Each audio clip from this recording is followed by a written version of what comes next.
Alors voilà, c'était ma version estivale de l'indicatif de la balado. Il suffit de mettre des petits bruits d'oiseaux.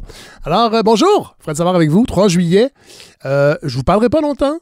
Vous le savez, la balado est en pause, mais là, de plus ou moins, parce que j'avais lancé il y a 3 semaines une invitation à la communauté de la balado pour offrir le micro, en fait, offrir cet espace-là à la communauté, et vous avez vraiment répondu en grand nombre, au-delà de ce que je pensais, sincèrement, j'étais encore en train de gérer ça, et je suis vraiment content, et on commence ça tout de suite, cette semaine. Alors, à chaque semaine, en fait, il n'y aura pas des épisodes à chaque semaine, mais presque, là, si la tendance se maintient. Donc, et moi, je ferai une petite intro pour vous saluer quand même, parce que je m'ennuie déjà de vous, même si ça fait qu'une semaine que j'ai pris une pause. Mais là, cette semaine, donc, on est le 3 juillet, c'est Olivier Drouin qui va prendre ma place, tout simplement. Olivier Drouin, vous le connaissez peut-être parce que c'est lui... En fait, on l'a déjà reçu comme invité à la balado. C'est lui qui a créé le site COVID École qui recensait les cas de COVID dans les écoles du Québec.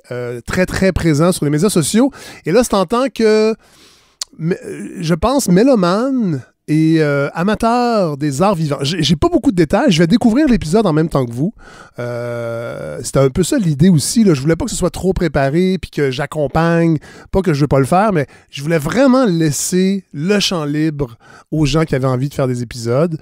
Ça se peut que ce soit inégal d'une semaine à l'autre, mais ça va être vraiment une belle expérience. Puis en tout cas, à date, les commentaires que j'ai, les gens sont très heureux, trouvent que c'est vraiment original comme idée. Alors voilà, je vous laisse entre les mains d'Olivier Drouin pour ce premier épisode estival de la balado. Je pense qu'on va le dire comme ça, d'Olivier Drouin.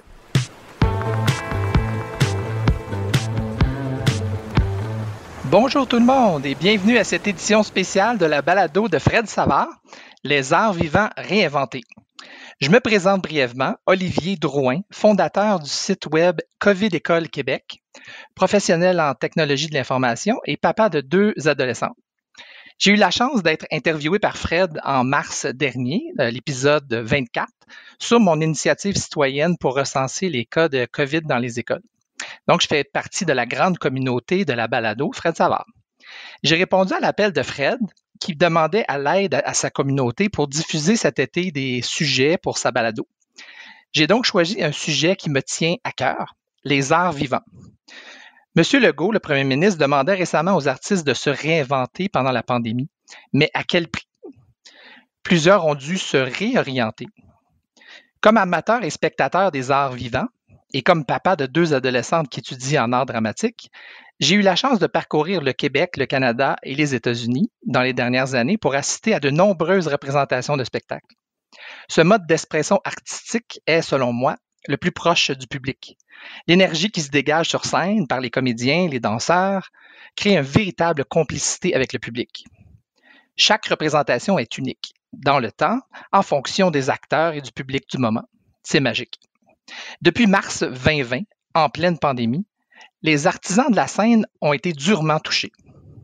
Ceux et celles qui gagnent leur vie à nous émouvoir, à nous faire rire, réfléchir et même danser parfois, ont vécu difficilement cette période d'incertitude. Non seulement ont-ils perdu cette rétroaction avec le public qui fait leur art, mais la grande majorité a perdu son emploi.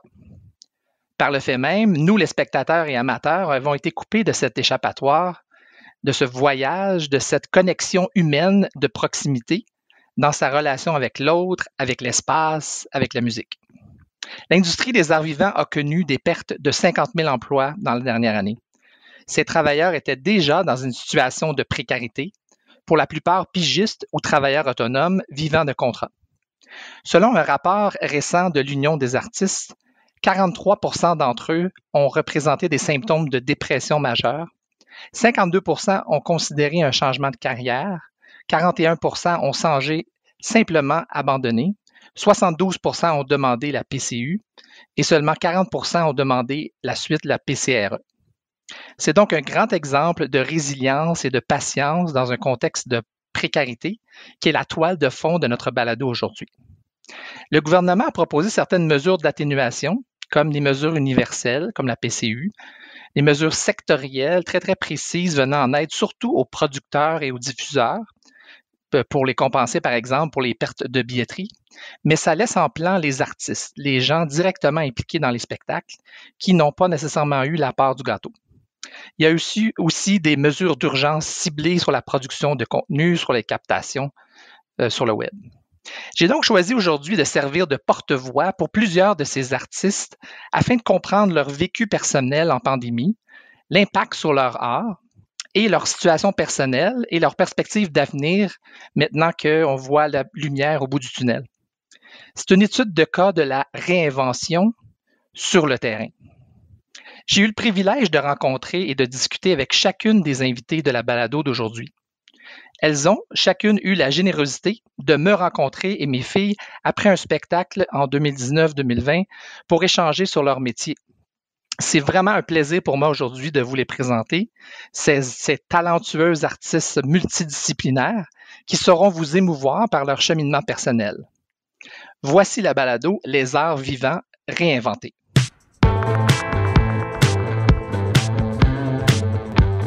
Je veux vous dire, les Québécois ont hâte de revoir leurs artistes. Ont hâte, puis je pense que ça ferait du bien au moral des Québécois. Très heureux d'avoir au bout du fil une artiste que j'ai eu la chance de découvrir dans plusieurs productions théâtrales, entre autres Juste pour rire et aussi au Center Theatre, Megan Bryden. Alors bonjour Megan. Salut, salut! Comment ça va? Ben ça va très très bien, merci toi-même. Merci, ça va super bien. Merci de m'avoir invité. Ben, c'est un plaisir. J'ai pensé à toi. Donc, notre thème de la balado, c'est les arts vivants réinventés. Puis, j'ai eu l'occasion d'assister à plusieurs de tes performances dans les dernières années avec mes filles, comme j'ai dit en introduction. Donc, j'avais pensé à toi aujourd'hui pour passer à travers un peu ton histoire, ton vécu d'un point de vue humain sur la pandémie. Mais avant tout ça, j'aimerais ça te présenter à nos auditeurs pour qu'ils te découvrent. Et j'ai fait mes recherches, tu vas voir. Oui, j'ai hâte. Alors, Megan, tu es une artiste, je vais te l'apprendre. Tu es une artiste multidisciplinaire, donc danseuse. Tu fais aussi, je crois, de la chorégraphie, du mannequinat. Tu as développé une passion de la danse très, très jeune, je pense dès l'âge de 3 ans. Oui.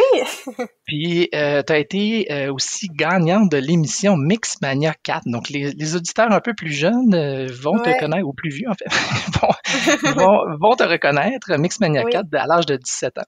Exact. Et naturellement, depuis ce temps-là, il s'est passé beaucoup de choses. Les auditeurs ont aussi pu te découvrir à l'émission Danser pour gagner, donc avec ton groupe de danse Steez, qui s'était rendu aussi au championnat du monde de hip-hop. Ouais. Et ils ont pu te voir danser un peu partout, donc sur tous les grands plateaux de télévision au Québec, comme le Bye Bye, La Fureur, le Gala Célébration. Mais tu as aussi performé dans plusieurs comédies musicales que moi j'ai vues, dont Fame, Mamma Mia, pour Juste pour rire, et Mythic, qui est une très belle pièce au Center. Oui. Mais juste avant la pandémie, donc en mars 2020, on se ramène à ce moment-là. Ouais. Puis c'est là qu'on s'était rencontrés à quelques reprises. Mais là, tu sortais vraiment d'une année, là, un beau momentum, une belle année au point de vue professionnel, très, très, très occupée. Et là, du jour au lendemain, pouf, tout s'est arrêté avec cette fameuse pandémie. Ouais. Ramène-nous à ce moment-là dans le temps, puis raconte-nous un peu la suite de l'histoire. À partir de ce moment-là, comment tu as vécu ça? Qu'est-ce qui est arrivé? Oui. Premièrement, l'intro, wow! Juste revoir tous les projets comme ça, ça m'en fait beaucoup, puis j'avais le sourire imprégné sur le visage. Mais oui, comme tu dis, j'étais dans un momentum. Là, les 2 dernières années avant la COVID, j'ai pas arrêté, en fait. J'ai été très choyée de passer de projet en projet. J'ai découvert la comédie musicale, que à ce jour est un de mes projets que je tiens le plus à cœur. Puis c'est ça, en mars 2020, je venais tout juste de terminer une grosse tournée avec Mamma Mia. On a fait Théâtre Saint-Denis, on est allé à Québec, puis on aurait terminé au Théâtre Saint-Denis pour l'hiver. Je venais de sortir de Mythic, donc du Segal Center, comme tu as dit, une pièce en anglais. Puis moi, on dirait que le momentum, à partir de là, j'attendais juste les prochains projets. On avait possibilité de peut-être aller à Toronto avec Mythic également. Puis là, du jour au lendemain, tout s'est arrêté. Pour te dire qu'on a été surpris, c'est la moindre chose à dire. Mais oui, en fait, ça a été juste un choc complet. Tu sais, on a des périodes un peu mortes en danse des fois. C'est très éphémère, on le sait. Mais de là à dire complètement arrêté du jour au lendemain, on s'attendait pas à ça du tout. Ben, en fait, personne s'attendait à ça. Moi, je pensais à une petite pause de 2-3 semaines, puis qu'après ça, tu sais, on allait repartir, mais non, le virus a tenu plus longtemps que ça, effectivement, puis il tient encore. Puis comme tu dis, ça dit si bien le titre du podcast, les arts réinventés, c'est vraiment ça, là. T'sais, il a fallu se réinventer, ils l'ont dit souvent, Legault, il l'a dit souvent, mais on n'a pas eu le choix.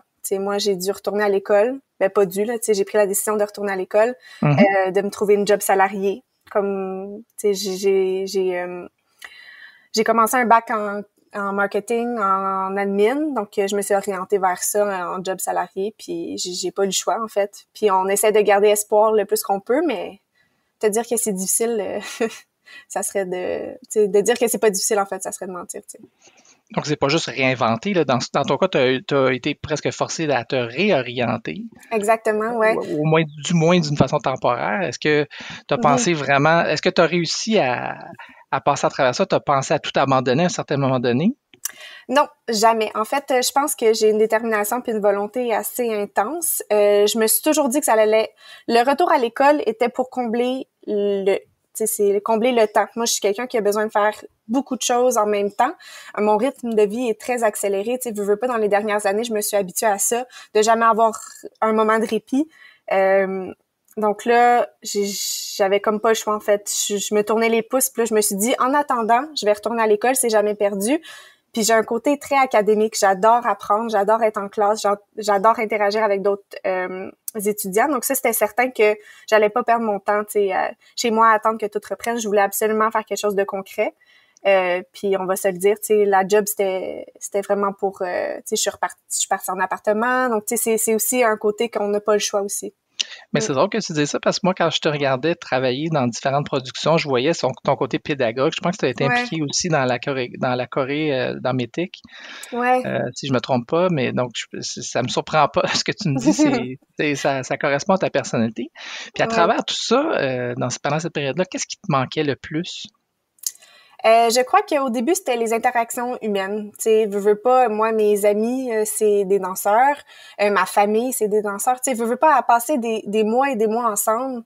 Tu sais, juste donner un exemple, une production Juste pour rire, on commence à répéter en mars, puis on finit les spectacles vers la fin de l'été, ou même des fois, tu sais, dans le cas de Mamma Mia, on a fini en décembre. Donc, tu sais, c'est quasiment 1 an avec les mêmes personnes. Ça devient ta famille. Puis là, du jour au lendemain, tu peux plus les voir. Puis le contact humain, ça me manquait énormément. Aussi, tu sais, l'adrénaline de faire des spectacles, les gens qui en font vont te le dire, là, tu sais, c'est une drogue, là, veux pas, tu sais, on est tellement choyés de faire ce métier-là. Puis quand on nous l'enlève aussi rapidement, c'est un choc. Mais la danse, qui est, disons, ton principal médium, c'est vraiment un art du corps. Tu sais, ton instrument, c'est le corps. Comment tu as réussi à garder ton instrument, disons, en forme pendant toute cette période-là, au-delà de la forme physique, là, mais je veux dire, tu sais, que je comprends ce que je veux dire, c'est-à-dire la forme de l'art, de la performance de la danse. Tu sais, c'est évident qu'on doit faire un travail sur nous-mêmes aussi, là, tu sais. Il y a personne qui va nous le faire pratiquer, notre art, là. C'est vraiment nous qui doit le faire. On continue à s'entraîner. Tu sais, au début de la pandémie, on avait un peu le droit de faire des cours de danse. Là, c'est un peu moins le cas. Là, tu sais, moi, j'essaie de toujours continuer à m'entraîner de mon côté à moi. Là, tranquillement, pas vite, ça reprend. Tu sais, on a le droit de s'entraîner un peu ensemble. Mais sinon, tu sais, c'est juste... Je pense que c'est ma passion qui fait en sorte que je continue puis je persévère puis que je m'assure de ne pas perdre justement ce côté créatif-là, de pas perdre ma forme physique, de pas perdre mon art parce que tu sais, ça se perd pas, c'est quand même lié à une passion puis à la créativité, mais quand même, tu sais. Absolument. Puis pendant cette période-là, qu'est-ce que tu as appris sur toi-même? Oh, je savais que l'art était éphémère, mais on dirait de se le faire mettre en pleine face, ça a été un choc. Moi, j'ai appris que je suis quelqu'un qui a besoin de bouger. Mon petit appart, des fois, n'est pas suffisant. Je suis quelqu'un qui tire beaucoup des interactions humaines que j'ai avec mes collègues, avec mes amis. J'ai appris aussi de me faire confiance. À travers la pandémie, j'ai eu l'opportunité d'aller toucher différentes formes d'art. Donc, j'ai pas juste, tu sais, comme tu l'as dit au début, je suis une danseuse, donc ça, c'est ma première passion. Mais avec la comédie musicale, j'ai eu la chance d'aller chercher plus le côté de jeu, plus le côté de chant. Puis là, récemment, j'ai eu la chance de faire des auditions de jeu pour faire partie de petites séries. Donc, j'ai eu l'opportunité de faire du coaching. Donc, j'ai appris sur moi-même que des fois, je me mets des barrières. Des fois, je me fais pas assez confiance. Mais si je me laisse le temps, puis en fait, si je continue à être déterminée comme je le suis, j'ai pas de limite, tu sais. Ah, ben ça, je te le confirme, ça correspond bien à ta personnalité. Merci. C'est un bon résumé. Mais je suis Ouais. curieux, comment ça se déroule, les répétitions en temps de pandémie avec les mesures sanitaires? Ça doit être une adaptation, je présume, sur ton âge. Oui, vraiment. En fait, c'est qu'on on s'oriente complètement ailleurs. Tu sais, on n'a plus de contact entre danseurs. Donc là, c'est premièrement ça. Ensuite, dans les pratiques, on doit maintenir le 2 mètres de distance. On a toujours nos masques. Puis, pour te dire une chose, c'est pas évident de danser avec les masques. Tu sais, un petit 15 minutes, ça va, mais une pratique de 2 heures, c'est pas évident. Donc, tu sais, il a fallu s'adapter à ça. Sinon, c'est beaucoup d'essayer de jumeler plusieurs choses dans nos arts. Donc, tu sais, je veux pas pour l'instant, peut-être que la danse prend tu sais, est moins là, moins présente, mais jumelé avec d'autres choses, c'est plus réaliste. Tu sais, là, les spectacles, c'est moins le cas pour l'instant, mais sinon, tu sais, on essaie de s'adapter comme on peut sans éteindre le côté danse dans les spectacles et dans les shows télévisuels. OK. On n'a comme pas le choix. Ben, c'est sûr, il faut s'adapter. C'est une adaptation. Dans le fond, c'est une grande résilience, ce que tu décris. Ouais, Puis tu parlais tantôt en fait, tout s'est arrêté, un peu le temps s'est arrêté, mais aussi c'est ton gagne-pain. Dans le fond, les revenus ont arrêté. Ouais. Est-ce que tu as reçu de l'aide gouvernementale? Parce qu'un des thèmes aussi de la discussion, c'est le support aux arts et comment le gouvernement, autant le fédéral que le provincial, a aidé les artistes à passer à travers cette épreuve-là. Fait que dans ton cas, est-ce que tu as utilisé les systèmes comme la PCU, PCA? Oui, exact. Au début, donc en fait, en mars, quand que tout a commencé, j'ai commencé moi-même à demander la PCU. Une fois que je me suis plus orientée, puis j'ai réalisé en fait que ça allait être une situation à long terme. En septembre dernier, j'ai trouvé un emploi, puis à partir de ce moment-là, j'ai arrêté de demander la PCU. Mais pour vrai, ça l'aide vraiment beaucoup, là. Tu sais, on va se le dire, c'est pas facile de se retourner sur un dizaine, là, surtout quand que c'est un milieu contractuel, c'est un milieu, tu sais, on est habitué aussi à faire des contrats ici et là, mais on s'adapte et aussi on prévoit. Donc, tu sais, si tu le sais que tu vas avoir un contrat dans tant de mois, tu prévois tes choses en conséquence. Là, c'était juste du jour au lendemain, on arrête tout. Donc, j'ai été vraiment chanceuse d'avoir l'opportunité de pouvoir demander la PCU. Puis une fois que j'ai trouvé mon emploi puis ma stabilité, je me suis dit, il y a d'autres personnes qui l'ont besoin plus que moi, mais effectivement, ça l'a beaucoup aidé. L'UDA aussi, l'Union des artistes, nous ont beaucoup guidés à travers ça aussi, nous dire, tu sais, ce qu'on avait le droit de... Mais en fait, il y a un fonds, c'est ça, il y a un fonds des artistes qui a été débloqué. Donc, l'UDA nous guidait aussi pour nous dire exactement ce qu'on avait le droit de demander puis ce qu'on n'avait pas le droit de demander. Puis, justement, il y a beaucoup de choses qu'on savait pas qu'on avait le droit de demander, comme des fonds d'artistes, le fonds de Netflix, par exemple. Donc, il y a beaucoup de fonds débloqués pour les artistes. Beaucoup, c'est un grand mot. Là, tu sais, il y en a, donc c'est juste... Ils nous ont guidés là-dedans. Ils nous ont rassurés qu'on avait le droit de le demander. Tu sais, des fois, on se sent un peu imposteur puis on n'est pas certain ce qu'on a le droit. Mais on a été guidés là-dedans puis je suis très reconnaissante pour ça, vraiment. Oui, c'est ça, parce qu'on entend beaucoup parler du programme au fédéral, PCU, tout ça, mais au provincial, on n'entend pas grand-chose. On entend des mesures vraiment comme spécifiques, par exemple, pour les producteurs, remboursement de la billetterie ou des subventions pour la captation en virtuel, mais on n'entend pas beaucoup d'aide directe. Fait que je suis content de voir que vous avez été guidé à travers ça. C'était une de mes questions de base dans la balado. C'est d'essayer de comprendre comment vous avez pu survivre à travers tout ça, puis quelles mesures d'aide étaient là pour vous. C'est ça. En fait, c'est l'UDA, ils ont donc l'Union des artistes, ils ont un fonds d'urgence pour les artistes. Donc, si jamais, exemple, un artiste se blesse, ne peut pas performer. Par exemple, il se blesse pendant un spectacle et tout d'un coup, il peut plus avoir son revenu de spectacle. Là, il y a un fonds d'artistes d'urgence qui peut venir en aide à ces artistes-là. Là, effectivement, ils ont été plus en demande à cause de la pandémie, mais ils sont toujours là, tu sais. Puis on a des capsules une fois de temps en temps de la présidente de l'Union des artistes qui nous aide, qui nous donne des informations, puis aussi qui nous garde à jour, tu sais. Génial. Là, je vais te poser une question, la question qui tue. Si tu étais première ministre pour une journée, là, je te donne le poste de première ministre du Québec, tu remplaces M. Legault. Parfait. Comment viendrais-tu en aide au milieu des arts vivants? Qu'est-ce que tu ferais différemment, toi, pour assurer la pérennité des artistes qui performent dans les arts vivants?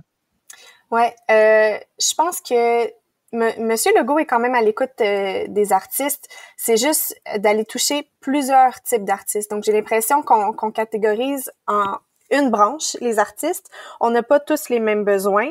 Donc, c'est sûr que j'ouvrirais la table à une plus grande discussion. Aussi, on va se le dire, les artistes sont je suis pas pour dire pas bien payés, mais tu sais, on a des cachets pas moindres que d'autres artistes, mais tu sais, je pense en particulier aux danseurs, là. Donc, tu sais, aller essayer de voir le point de vue de tous les danseurs. Je m'assurais que tout est sur la table. Puis après ça, essayer de prendre une décision éclairée en considérant, tu sais, lui, il y en a beaucoup sur les épaules aussi, là. Donc, tu sais, j'essaie de me mettre à sa place, mais c'est pas évident non plus, là. Mais c'est ça, juste être sûr d'écouter tous les types d'artistes parce que les arts vivants, ça l'englobe beaucoup. On s'en rend pas compte combien qu'on est au Québec, mais on est beaucoup. Puis on a des choses différentes à dire, puis on a des besoins différents. Donc, juste s'assurer c'est ça, qui s'adapte à tous les points de vue le plus possible. Ouais. Génial, mais je voterai pour toi. Merci. Puis là, Mégane, aujourd'hui, t'en es où, là? Ça, c'est la période, disons, de mars à aujourd'hui, là. Mais maintenant, c'est quoi tes projets futurs ou quelles sont les perspectives d'avenir pour Mégane et comment on peut t'encourager dans tes arts, dans tes projets, dans les prochains projets? Ouais, je suis vraiment excitée parce que là, les choses reprennent tranquillement. Tu sais, comme j'ai dit tout à l'heure, j'ai fait quelques auditions de jeux ici et là, donc pour des séries, des web-séries, ça s'est super bien passé, ça a débloqué beaucoup de portes. Et là, j'ai auditionné récemment pour un nouveau projet, je peux pas dire c'est quoi, mais par contre, ça commencerait en fait après septembre, donc vers octobre-novembre. Puis c'est un gros projet, puis ça me donne enfin espoir que les choses vont débloquer puis qui vont reprendre en fait. Ça n'a pas été évident dans l'année qui est passée, mais là pour vrai, on voit la lumière au bout du tunnel. Puis il y a des belles choses qui s'en viennent. Je peux pas annoncer encore c'est quoi, mais bientôt, ça s'en vient les bonnes nouvelles. Non, mais je suis content d'entendre qu'il y a des choses qui s'en viennent. Donc c'est la reprise, ça redémarre, puis tu vois, c'est ta passion qui t'a maintenu à travers tout ça, puis là, pour laquelle tu es récompensé aujourd'hui. C'est une belle histoire de résilience et tu as gardé la foi que les choses allaient se replacer, puis que tu allais être en mesure de pouvoir exercer ton art. Ouais, c'est ça. Pour vrai, chapeau à tous les artistes parce qu'on n'a pas eu le choix de juste tenir notre bout du bâton puis espérer que ça allait reprendre. Ça n'a pas été évident pour personne. Faut faire marque une grande détermination, une persévérance vraiment, vraiment à haut niveau pour espérer et voir la lumière au bout du tunnel. Puis là, que ça l'arrive enfin. Tu sais, moi, j'ai le sourire sur les lèvres en ce moment, là. Je sais pas si tu l'entends. Mais juste de parler de notre passion puis de savoir qu'il y a des choses qui s'en viennent, d'avoir des projets concrets qui s'en viennent, ça fait beaucoup plaisir. Enfin. Donc, en fait, s'il y a des producteurs à l'écoute, Mégane Bryden disponible pour des rôles autant au théâtre, au cinéma, publicité, en danse, une actrice et une danseuse talentueuse. Ben, c'est la fin de notre discussion, la fin de notre collaboration à la balado. Fait que j'aimerais te remercier du fond du cœur d'avoir accepté cette belle invitation. Et je vais te souhaiter une bonne continuité. On a bien hâte, comme tu sais, moi et ma famille, de te retrouver, de te suivre dans tes différents projets futurs. J'ai tellement hâte de vous voir dans la salle, de voir vos beaux sourires, puis de pouvoir faire le signe, le final bow, puis dire enfin, on est rendu là. J'ai tellement hâte. Ouais. Ben, merci beaucoup, Mégane. Bon été à toi. Oui, merci à vous, à ta belle petite famille. Bye bye. Très heureux d'avoir au bout du fil une artiste que j'ai eu la chance de découvrir dans plusieurs productions théâtrales récemment dans les dernières années, entre autres par Production Juste pour rire au Théâtre Saint-Denis, c'est-à-dire Caroline Vézina. Bonjour Caroline. Oui, allô, ça va bien? Ben, ça va très bien toi-même en cette belle journée d'été. Oui, très beau, hein? Merci d'accepter mon invitation. Merci à toi, c'est super, un très beau projet. Ben, l'idée, c'est de vous donner la voix à vous, les artistes des arts vivants, pour nous expliquer un peu votre vécu, ce que vous avez vécu personnellement pendant la pandémie, comment vous avez vécu ça. Mais avant d'aller plus loin, laisse-moi te présenter à nos auditeurs, Caroline, avec une courte bio. Donc, je te résumerai comme une artiste multidisciplinaire. Donc, je sais que je t'ai découvert par la danse à travers différentes pièces, mais j'ai lu que tu es chanteuse aussi, que tu as du chant dans ta Oui, formation. exactement, pour faire les comédies musicales. Ouais, exactement, ça prend les deux, hein? Exact. Et tu fais du mannequinat aussi. Oui, un petit peu, là, on a commencé à faire ça un peu plus avec certaines compagnies, là, comme Point Zéro, entre autres. Puis un petit peu de publicité aussi, Ouais, donc exact. différentes choses. Je vois que tu as développé la passion de la danse à un très jeune âge. Là, on lit entre 5 ans, 9 ans. Ouais, c'est ça. C'est parce qu'à l'âge de 5 ans, j'aimais pas ça, faut croire. Mes parents m'ont expliqué que j'aimais pas ça, puis c'est vraiment plus vers l'âge de 9-10 ans là, que j'ai recommencé et j'ai eu la piqûre. Et depuis, je n'ai pas arrêté, voilà. Et à 12 ans, tu as fait ta première apparition à la télé au Match des étoiles. Exact. Bon, c'est bon, t'es informé. Donc tu as fait très longtemps que tu es à la télé. Mon premier plateau à l'âge de 12 ans au Match des étoiles. Mais avant la pandémie, donc on se ramène un peu plus vers 2020, 2019, 2020, les auditeurs ont pu te découvrir, entre autres, à l'émission Danser pour gagner, avec ton groupe Steez, qui vous a permis de vous rendre même au championnat du monde de hip-hop. Oui. Pour ensuite, on t'a vu danser sur pas mal tous les grands plateaux de télévision du Québec, comme le Bye Bye, La Voix, Star Academy, Les Dieux de la danse, En direct de l'univers. J'en passe. Donc, les contrats se sont enchaînés. Tu as performé, comme on l'a dit tout à l'heure, dans plusieurs comédies musicales comme Footloose, Mamma Mia. Et même juste avant la pandémie, je pense que tu avais des visées à percer le marché américain, d'aller s'essayer un peu là-bas. C'est ça. C'est pas terminé, ça, encore, ces projets-là. Ça a été arrêté à cause de la pandémie, mais c'est toujours en cours, là. On a recommencé les démarches il n'y a pas bien longtemps. Ben c'est ça, ramène-nous en mars 2020 où est-ce que là, tout ça va super bien, tu as plein de contrats, puis là, pouf, du jour au lendemain, la pandémie, tout est arrêté. C'est ça. Raconte-nous un peu cette période-là. Ouais, c'est ça. Donc, en mars dernier, moi, j'avais comme projet justement d'aller m'entraîner à Los Angeles pendant 3 mois. Donc, j'avais mon billet d'acheter, tout ça, mon endroit où que j'allais habiter là-bas, tout était booké. Puis, comme tout le monde, tout a été comme arrêté. Donc, ce projet a tombé à l'eau. Puis là, c'était vraiment à ce moment-là, c'était comme de trouver une façon de continuer à aller vers mes buts, mais de m'adapter. Il y a eu vraiment un moment de comme, bon, OK, on va prendre un instant là, pour tout réfléchir comment que je peux continuer à viser mes rêves ou mes buts, mais d'une façon différente. Puis je sais que là, autour de moi, les gens retournaient à l'école, tout ça. Puis là, moi, j'étais comment, est-ce que vraiment je laisse tout? Puis là, on s'en retourne à l'école, faire autre chose, parce que là, ça se peut que ça fonctionne pas pendant 2 ans, tout ça. Mais il y a comme une partie de moi à l'intérieur qui est comme, non, il y a d'autres façons de s'adapter qui va faire en sorte que je vais juste comme continuer. Puis finalement, ça a été vraiment je pense que j'ai pas arrêté à part mes blessures que j'ai eues d'été, là, comme là, j'en ai une autre en ce moment qu'on peut parler par la suite, comment qu'on fait avec des blessures durant les contrats de danse, mais non, c'est ça, j'ai vraiment pas arrêté de m'entraîner, j'ai continué à faire beaucoup de programmes en ligne, notamment avec des chorégraphes de Los Angeles, donc pour continuer à travailler mon réseau de contacts à l'extérieur du Québec, tout ça, ça a été comme ma façon à moi de continuer. Sinon, ça a été vraiment de prendre plus de place sur les réseaux sociaux. Donc, maintenant, c'est comme rendu vraiment une réalité. Donc, ça a été de prendre du temps pour créer plus de contenu, des vidéos de danse, tout ça. Puis, en étant plus active sur les réseaux sociaux, ça m'a apporté quand même des collaborations avec différentes compagnies qui m'ont remarqué, qui m'ont approché, puis qui ont voulu travailler avec moi. Donc, il y a quand même une réalité. Puis, je pense que maintenant, moi, j'ai toujours eu vraiment un amour-haine avec les réseaux sociaux. Mais je pense qu'il faut en prendre avantage puis s'en servir de la bonne façon. Puis ça a été comme une façon de comme détourner avec la pandémie, puisque tout était rendu beaucoup plus en ligne, mettons. Même les spectacles s'étaient rendus virtuels. On a fait des spectacles virtuels qui étaient une autre façon de faire, donc pas de public, mais quand même, on a pu performer.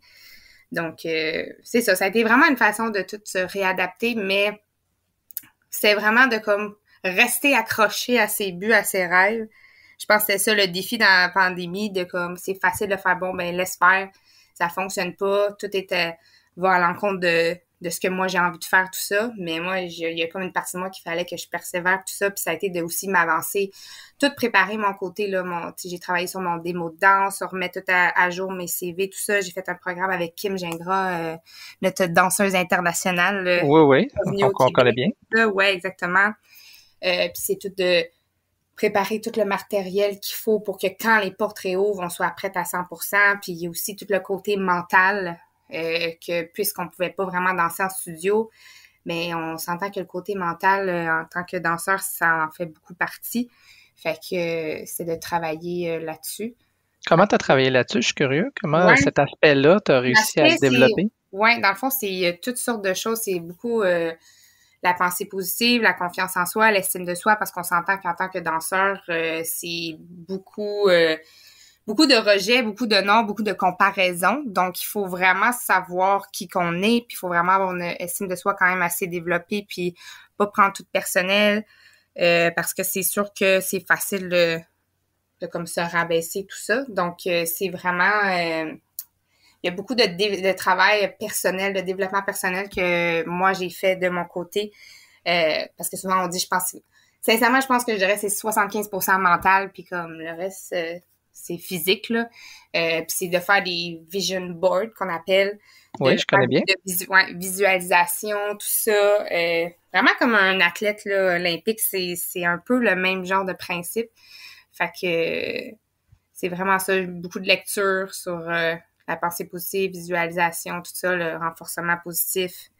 Tous des côtés que des fois on peut oublier, mais qui est tellement important dans le milieu qu'on est, là, dans le fond. Qu'est-ce que tu as appris sur toi-même dans cette démarche-là? Mon Dieu, qu'est-ce que j'ai appris sur moi-même? En fait, ça a été vraiment de renforcer, de savoir qui on est en tant que danseur, puis que je pense que chaque danseur apporte chacun ses forces, ses faiblesses.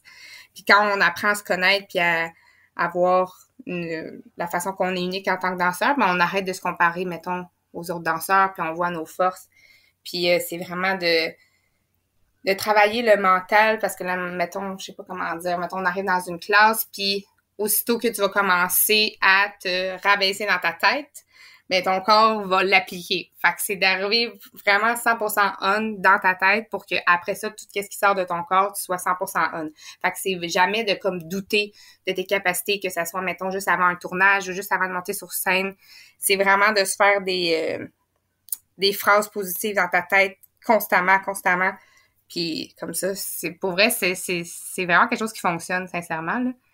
Ouais, fait que j'invite à tous en travaillant sur le mental. Ben oui, absolument, la dureté du mental, comme on dit. Exactement, c'est vraiment très fort. Mais c'est un bel exemple, parce que là, dans le fond, je voulais te demander, as-tu déjà pensé à tout abandonner? Mais là, tu me réponds... Dieu, si tu savais.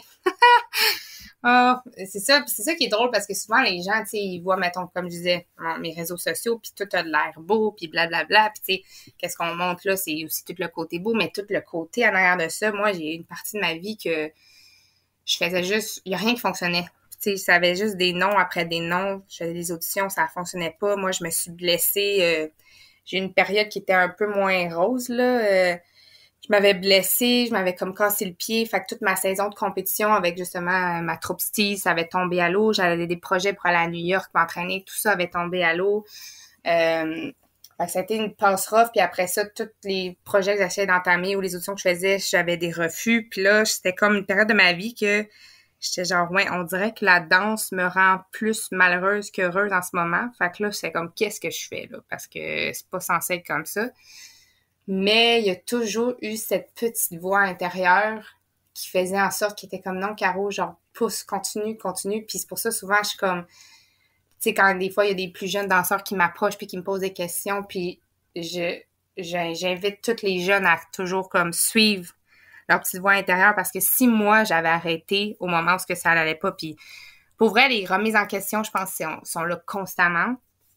On dirait que ça, c'est vraiment un milieu qui est incertain, qu'une journée, un mois, tu vas avoir plein de jobs, puis le mois d'après, ça va être vraiment moins mettons, tu vas avoir moins d'emplois tout ça, fait que c'est toujours un peu précaire, mais moi, à ce moment-là, j'ai suivi ma voix, ma petite voix intérieure qui était comme, ça va pas, c'est difficile en ce moment, mais comme, continue, pousse, puis c'est vraiment à force de continuer, puis après ça, les contrats ont enchaîné, après, là, j'ai eu Footloose, puis après ça, Dieu de la danse aussi, ça a juste comme reparti, mais ça n'a pas toujours été facile. Fait que c'est pour ça que je pense que la réussite, c'est surtout les gens qui n'abandonnent pas. Je pense que c'est vraiment important de toujours continuer, même si tu vas avoir des bas, des échecs, mais faut pas lâcher parce que ça vaut le coup d'aller plus loin pour voir qu'est-ce qui t'attend de l'autre côté, tu sais. Mais la pandémie, toi, ça t'a pas ralenti. Dans le fond, il y a eu un ralentissement au début, peut-être, mais... Ouais, c'est ça. J'ai été vraiment comme étonnée, puis je suis comme, mon Dieu, merci la vie. Je me sens vraiment privilégiée. Il y a eu une partie où que vraiment, bon, ça a arrêté tout ça. Puis j'étais comme, regarde, anyway, il y avait vraiment rien qui se passait pour les contrats. Donc moi, comme je disais, j'ai continué à m'entraîner, faire mes programmes en ligne. Puis c'est vraiment plus vers novembre, tout ça, que comme le téléphone a commencé à sonner. Puis là, quand on m'a appelé pour faire le bye-bye, notamment. Le bye-bye, oui, exactement. Genre, attends une minute, ça se passe pour de vrai, là? On s'en va, genre, faire un tournage avec tout le monde. J'étais comme, wouh! Le sketch de la PCU. Oui, c'est ça, tu sais. En plus, c'était très drôle que ça soit ça, le sketch, tu sais. Mais non, c'est ça. Fait que là, ça a comme commencé là. Puis après, je sais pas, sincèrement, on dirait quasiment... Pour ma part, ça a été comme quasiment une des années que ça a le plus roulé. Je sais pas, je suis comme merci la vie, je me sens tellement choyée, mais ça l'a drôlement... quand je disais faut pas abandonner, parce qu'il y a une partie que j'étais comme je trouve ça à l'école, qu'est-ce que je fais là-dedans? Puis on dirait que j'ai juste continué, puis les gens voyaient mon travail sur les réseaux sociaux, puis tout ça, puis on dirait que ça l'a... Mon nom a resté dans la tête des gens, fait que le téléphone sonnait, je sais pas qu'est-ce qui s'est passé, mais ça a été pour le mieux, finalement. Oui, c'est vrai, dans ton cas, on dirait, en analysant plusieurs cas là, dans la balado, on dirait que depuis novembre-décembre, justement, tu as le couteau dans les dents, puis c'est un contrat après l'autre, alors que dans plusieurs autres cas, c'est plus au ralenti en ce moment. Toi, tu sembles être partout, Star Academy, La Voix, les galas célébrations, le bye-bye, un après l'autre. Mais c'est drôle, je faisais la joke du sketch de la PCU, parce que c'était une des questions que je voulais te demander. Est-ce que tu as eu au début à avoir... un recours à ça. Recours au PCU, PCER, aux autres formes d'aide gouvernementale. Puis est-ce que ça t'a permis de passer à travers? Est-ce que c'était suffisant, ce type d'aide-là? Est-ce que les gouvernements ont été là pour supporter les artistes? Sincèrement, une chance que c'était là. Sincèrement, ça a été d'une aide très précieuse, je dirais. Puis, comme merci au gouvernement d'avoir fait ça. Puis oui, j'en ai bénéficié dans les premiers temps, là, jusqu'à temps que je recommence à travailler, parce que faut dire que, mettons, moi, je suis danseuse professionnelle, mais je travaillais aussi dans l'événementiel, puis ça, ce côté-là aussi, c'était complètement fermé, il n'y avait plus rien. Fait que, tu sais, moi qui, normalement, s'il n'y a pas de contrat de danse qui rentre, je me retourne vers l'événementiel, mais là, en plus, ça, il n'y avait absolument rien, là, j'étais comme, wow, c'était comme un peu compliqué. Fait que c'est sûr que ça a été d'une grande aide. Mais après ça, j'ai pu arrêter d'en bénéficier quand les contrats ont continué à s'enchaîner, là, dans le fond. Puis comment ça se passe, les répétitions aujourd'hui avec les mesures sanitaires, le port du masque? Ça doit être intense, faire quelques heures de danse avec un masque? Ça a été vraiment une grande adaptation, je te dirais. Puis même encore, là, je sais pas à quel point on s'habitue. C'est toutes les nouvelles mesures qu'il y a eu, là, les nouvelles formalités. Premièrement, pour certains contrats, fallait premièrement aller se faire tester. Fait que moi, sincèrement, je me suis fait tester sûrement beaucoup plus que la moyenne de personnes. Donc, fallait se faire tester pour certains contrats. Sinon, prise de température quand on arrive. Ensuite, on avait les masques. On a aussi les lunettes de protection. Les masques, on change ça comme aux 4 à 6 heures. Je pense que la grande difficulté, c'est de danser avec le masque et les lunettes. Parce que ça respire pas. Je vais être franc avec toi. Ça respire pas vraiment. Puis en plus, on danse, on sue. Le masque vient tout mouillé, tu sues comme 2 fois plus parce que justement, on dirait que tu as la face recouverte. Fait que ça, c'était vraiment... Puis en plus, avec les lunettes, ça fait que ça crée de la buée dans les lunettes. Fait que là, essaye de voir quelque chose, toi, sur le plateau de tournage avec toutes les lumières. En tout cas, c'est une grosse adaptation, mais au moins, ces moyens-là nous ont quand même permis de pouvoir continuer à exercer notre profession. Mais c'était vraiment ça. Puis aussi, mettons, je me rappelais, Star Academy, un des tournages, on avait un medley de comme 10 minutes. Puis on avait le masque. Puis à la fin, sincèrement, j'étais genre, OK, Caro, let's go. Il me restait comme 4 battements à faire. Après ça, position finale. Et je voyais là plein d'étoiles. Là. J'étais comme, fallait que ça se finisse parce que je pense que je m'évanouissais tellement que comme, tu sais, il n'y a pas de retour d'oxygène à cause du masque, là. Ah, t'étais complètement asphyxie complet. Ouais, c'est ça. Je voyais tout embrouillé. J'étais comme, OK, c'est terminé le numéro, c'est beau. Mais tu sais, c'est ça. C'est une réalité qu'avant, on n'avait pas à gérer avec. Puis maintenant, ça en fait partie, mais au moins, ça nous permet c'est ça, comme je disais, de faire notre métier. Mais autre chose, c'est, mettons, en tant que danseur, nous, c'est toujours l'inquiétude, justement, de se blesser parce que c'est notre corps, notre outil de travail. Mais là, il y avait en plus l'inquiétude de, attraper la COVID parce que, mettons, tu vas te retrouver sur un job, faire les répétitions, puis si t'attrapais, c'est arrivé, là, je connais des gens qui avaient eu un contrat, mettons, à Toronto, puis en plein milieu du contrat, ils ont eu la COVID, boum, t'es out, tu peux plus faire le contrat. Fait que, tu sais, c'est comme une réalité en plus que... Et toi, ça t'est pas arrivé, là? T'as pas eu, tous les contrats que t'as fait pendant la pandémie, on touche du bois, mais t'as pas eu la COVID. Non, c'est ça. J'ai été vraiment chanceuse, là. Ça m'est pas arrivé. Fait que je suis comme, merci encore une fois à la vie. J'ai pas eu à dealer avec ce problème-là. Fait que de ce côté-là, tout a bien été. Fait que j'ai pu faire mes contrats sans problème. Mais, non, c'est ça. Fait que c'est vraiment, ouais, à dealer avec les masques et les lunettes. Mais là, peut-être qu'on s'en va du bon côté, là. Je crois qu'on va peut-être bientôt, parce que là, tous les tournages, je pense qu'il y a seulement le gala célébration que, dans le fond, j'avais pas les lunettes et le masque durant le tournage, donc seulement en répétition, puis lors du tournage, ils nous ont vraiment installé, on avait tourné ça à la TAU, donc la scène était vraiment assez grande, on était 4 danseurs, puis ils se promenaient avec un bâton, là, entre nous, là, un bâton de 2 mètres, là, Joël Legendre, puis ils s'assuraient vraiment qu'on était à 2 mètres, on allait performer une fois qu'on était dans les coulisses, on remettait notre masque. Mais sinon, pour tous les autres contrats, c'était toujours avec un masque. Puis c'est ça, mais là, peut-être qu'on vous s'en va du bon côté. Là, ça reste à voir là, avec les Oui, le déconfinement, la zone verte qui s'en vient, ça, donc probablement que ça va se normaliser dans les prochains mois. C'est ça, on l'espère. Là, je vais te poser une question, la question qui tue. La question qui tue. Si aujourd'hui, tu étais première ministre du Québec, et pour une journée, puis tu avais une baguette magique, comment viendrais-tu en aide au milieu des arts, de la danse, des arts vivants? Qu'est-ce que tu ferais pour assurer une pérennité à ton milieu, dans le fond? Qu'est-ce qu'on pourrait faire différemment en tant que société pour vous aider, les artistes, à vivre de votre art et à continuer, dans le fond, dans votre passion? Mon Dieu, c'est une très bonne question. Moi, je te dirais qu'il y a quand même, il y a eu la Fondation des artistes qui nous a été une grande aide, là. Je sais pas si ça a été mentionné, mais ça nous a aidés. Moi, je pense que c'est ça, c'est les fonds qui ont été donnés aux danseurs, durant, pas seulement les danseurs, mais les artistes.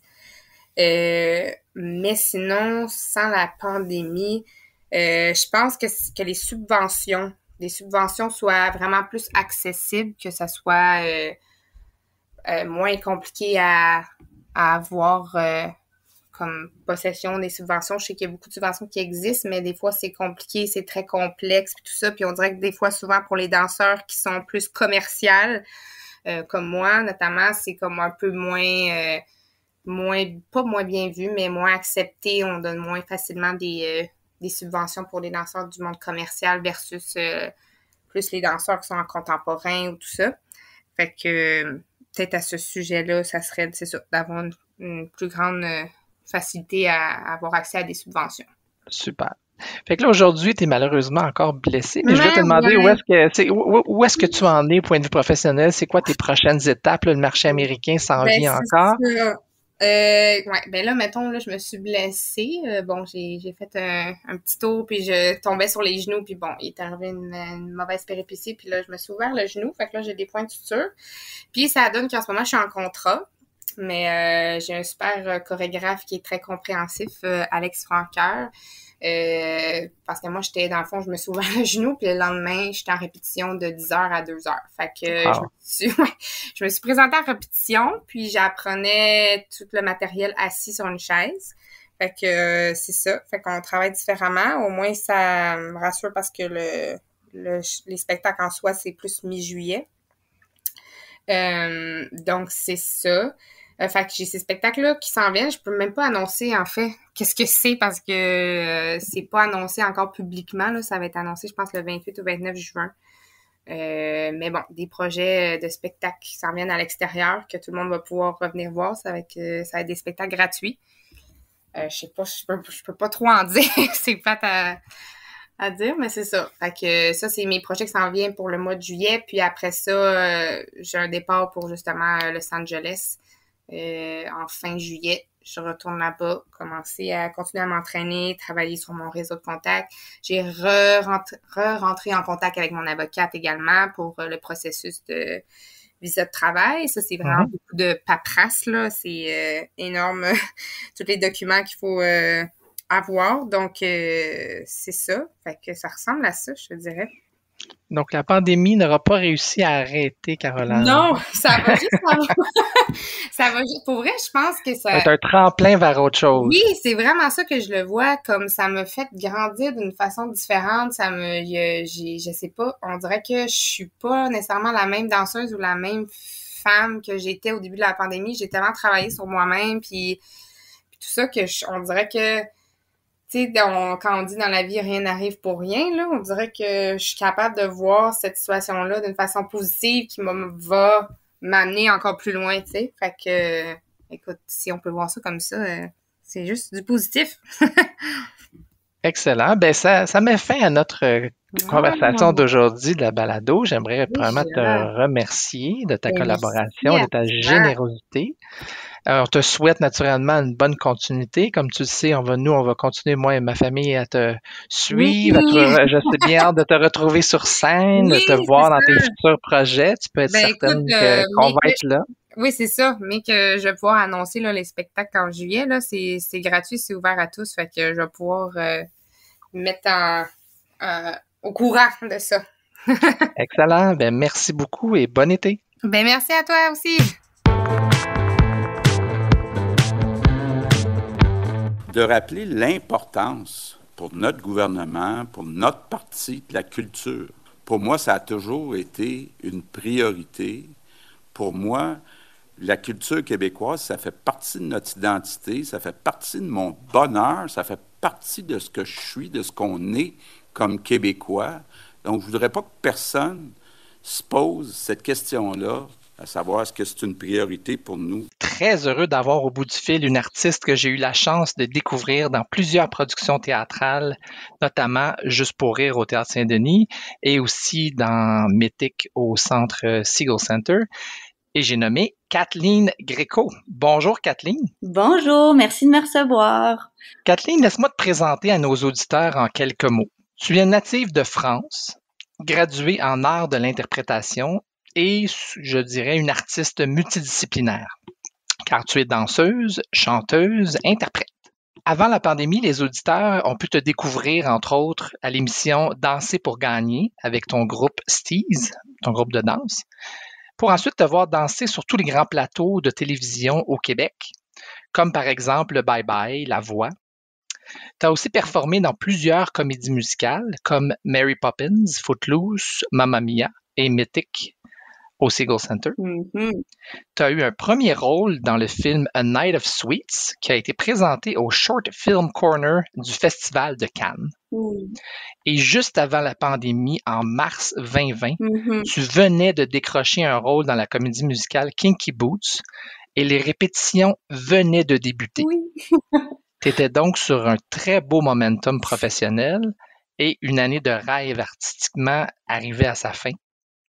Raconte-nous la suite. Alors, la suite, comme tout le monde la connaît, on a été frappé par cette pandémie mondiale-là, qui est venue un peu surprendre beaucoup de productions au Québec, je me doute bien, mais plus particulièrement Juste pour rire, qui engendre des coûts exorbitants pour amener la crème de la crème des comédies musicales au Québec.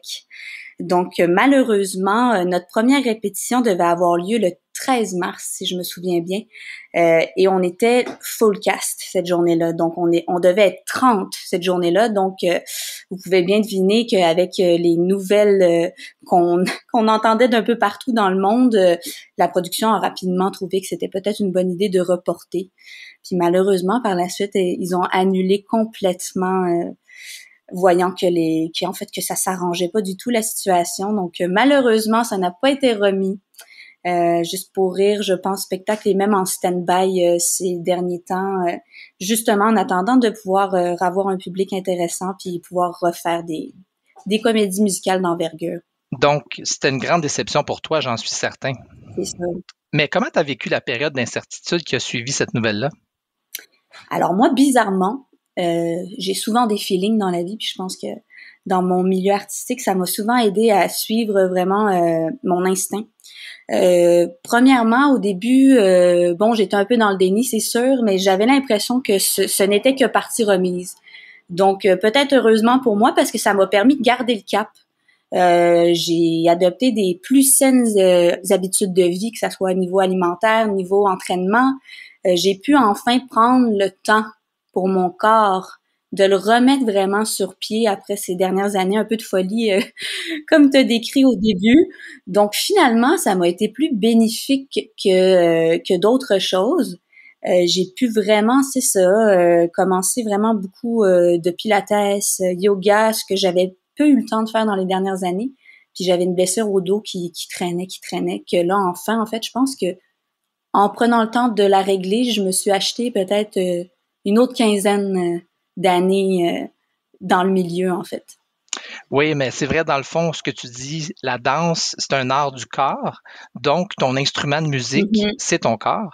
Oui. Et tu as eu une année assez mouvementée précédemment, donc tu as eu la chance de te réoutiller cette année. Mais au niveau des contrats, tout a arrêté. Exactement. Tu réussissais à vivre de ton art avant, je présume, et maintenant, c'est une situation bien différente? Oui, vraiment, j'ai eu une perte de plus de 70% de mon année. En fait, au début, ça a été 100%, parce que généralement, quand Juste pour rire nous appelle ou les autres productions pour des projets de cette envergure-là, ça commence en mars, puis des fois, ça peut se poursuivre jusqu'en décembre. Donc, généralement, on se prévoit rien d'autre parce que ça demande une implication totale. Donc, effectivement, j'avais un peu le bec à l'eau parce que j'avais pas de plan B pour, en fait, pour subvenir à mes besoins, parce qu'effectivement, ça subvenait à mes besoins complètement. Là. Je réussissais à vivre de la comédie musicale depuis les 5 dernières années. Donc, comment t'es-tu réinventée? Est-ce que tu as fait de l'enseignement, du virtuel, un retour aux études? Alors, en fait, réinventer, je dirais que peaufiner. Et je dirais que j'ai pris le temps exactement de terminer un certificat que j'avais entamé en administration à l'université. J'ai pu terminer ça, avoir le temps de bien me concentrer là-dessus, d'avoir des bonnes notes, ce que j'étais ravie en fait. Par la suite, j'ai pris beaucoup de coaching, que ça soit en jeu, que ça soit en contemporain, en hip-hop. Et ce qui était génial avec la pandémie, c'est que Zoom est apparu et que là, on pouvait avoir des classes de personnes que normalement ne sont pas accessibles parce qu'ils sont dans d'autres pays. Donc là, ça a vraiment permis d'aller me former sous différentes facettes.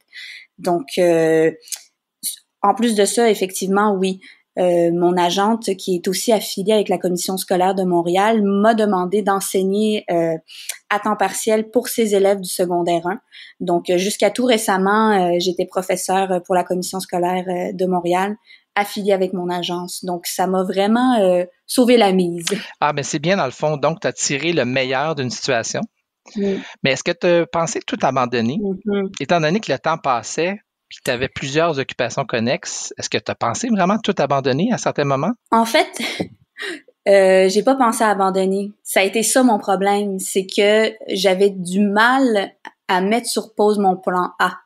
Je me disais, si je m'implique dans d'autres choses, que ça demande une implication de plusieurs années, est-ce que je vais regretter le jour où le domaine va repartir à pleine allure, de pas m'être focusé sur mon but depuis toujours, que j'ai eu depuis si jeune. En fait, est-ce que je vais être déçue de moi d'avoir baissé les bras un peu? C'est comme ça que je le voyais, donc j'ai pas été capable de mettre ça sur pause. Cependant, je me suis dit, rien n'empêche de me trouver peut-être une carrière connexe, une carrière, un plan B de fond qui pour le moment pourrait ne pas être assez impliquant pour me pénaliser si ça recommençait. Donc je m'étais inscrite jusqu'à tout récemment dans un DEP en boulangerie parce que c'est un rêve de très jeune venant de France de partir ma boulangerie. Mais jusqu'à tout récemment, j'ai pas pu. En fait, j'ai dû annuler mon inscription hier parce que en février, j'ai le bonheur de repartir sur un projet encore confidentiel, mais qui en fait, permettait pas de terminer le 7 mois de formation. Donc, tout est bien qui finit bien. Mais la boulangerie reste dans mon esprit pour dès que je vais avoir le temps. Ouais, ça reste un projet de cœur dans ton avenir, certainement. Vraiment. On sait que la danse est un art du corps, mais ça demande aussi une proximité, un échange avec le public et avec l'espace. Mais dans cette période-là, qu'est-ce qui te manquait le plus? Oui, c'est ça, l'échange, l'être humain.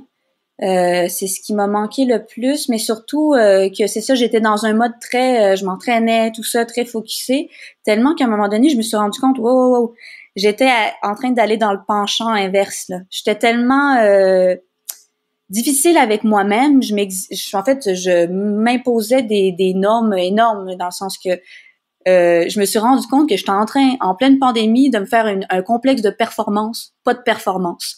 Donc, pas de performance sur scène, comme si cette adrénaline-là, je l'ai remplacée par cette rigueur-là, pour finalement me dire, hey, wow, là, on voit plus les gens qu'on aime, j'ai plus le retour du public qui est tellement gratifiant, j'ai plus cet échange-là avec des vingtaines de personnes lorsque on se retrouve dans des beaux projets.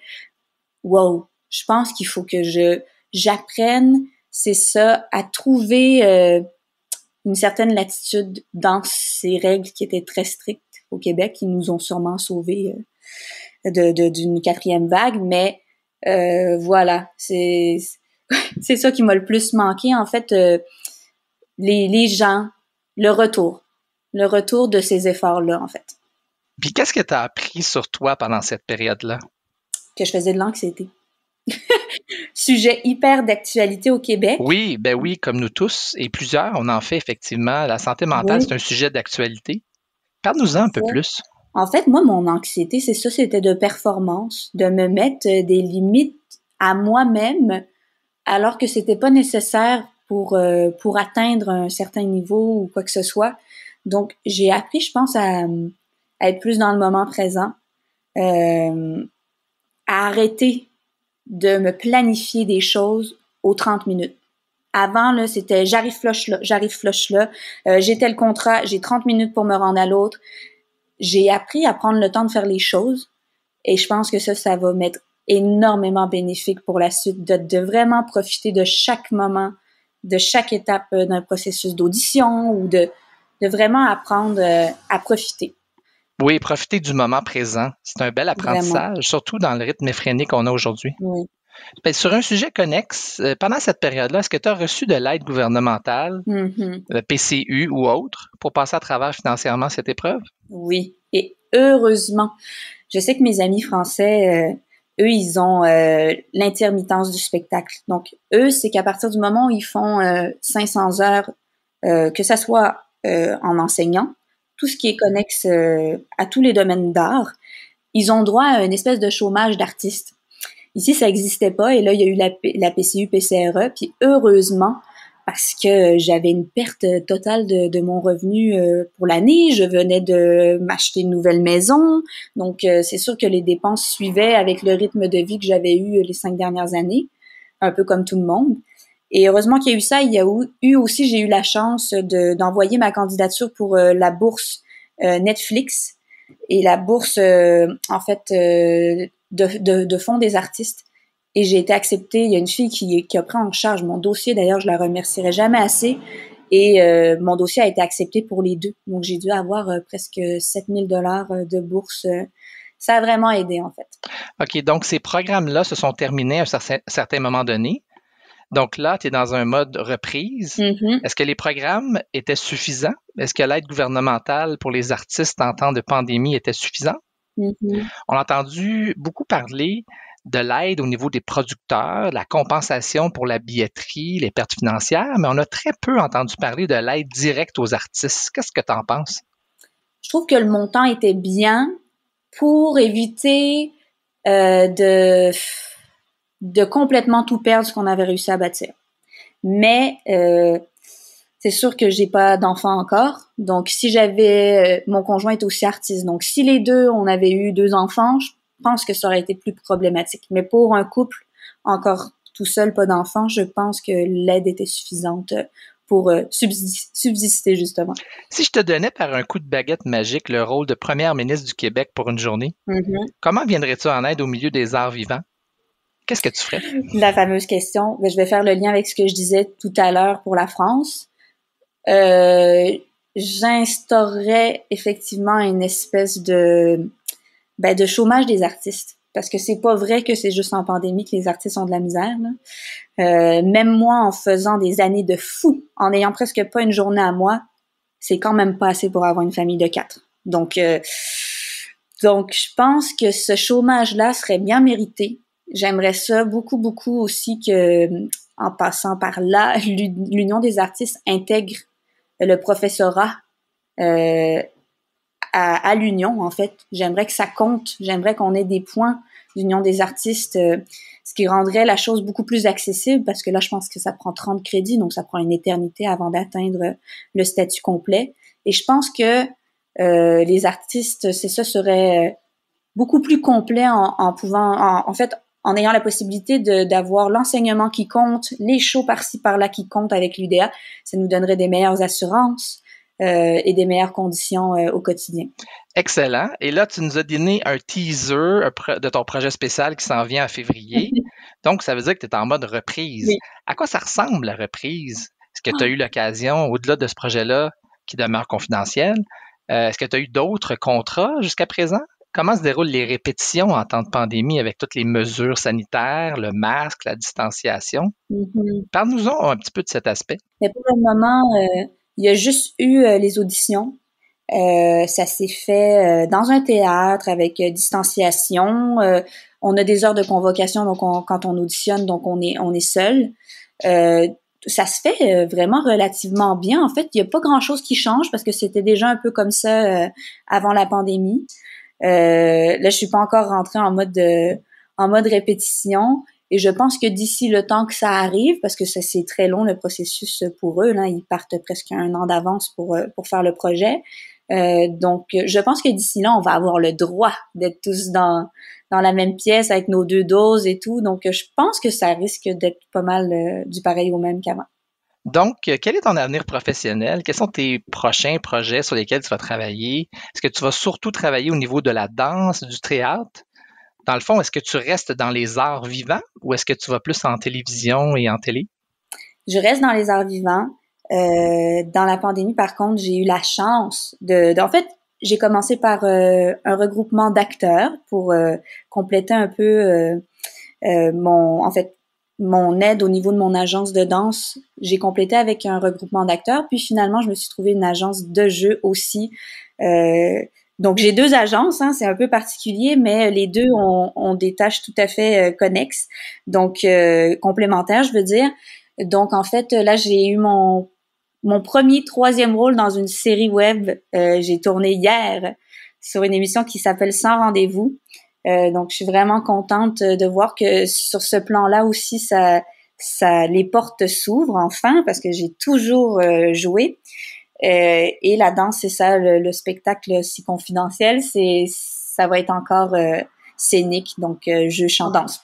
C'est excellent, Kathleen. De tout ce que j'entends de toi jusqu'à présent, tu es un bel exemple de résilience et de courage.